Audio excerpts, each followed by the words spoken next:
Sarebbe un cinquantenne di origine veneziana, identificato e denunciato dai carabinieri per discriminazione razziale, l'autista di autobus ripreso in un video girato con il cellulare mentre si rivolge in maniera aggressiva prima ad una viaggiatrice di origine straniera che lo invitava a moderare la velocità, quindi all'autrice del video che lo invitava a moderare il linguaggio. Io problemi zero, stiamo a piedi.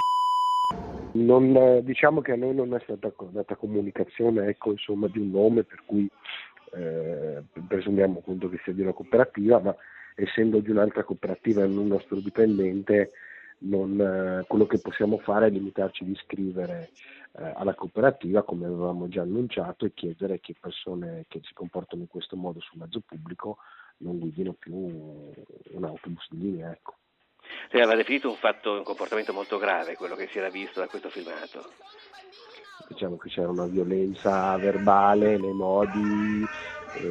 non è mai giustificabile nei confronti di una persona che sale su un autobus e paga un biglietto. La reazione dell'autista aveva generato subito un vivace dibattito con una condanna netta sia da parte dei vertici di Bus Italia Veneto che del sindaco Sergio Giordani, più sfumata rispetto a quella del primo cittadino che aveva parlato di licenziamento, la lettura dei sindacati, dove c'è stato chi, pur condannando il comportamento, aveva invitato comunque a considerare le condizioni nelle quali gli autisti si trovano a lavorare.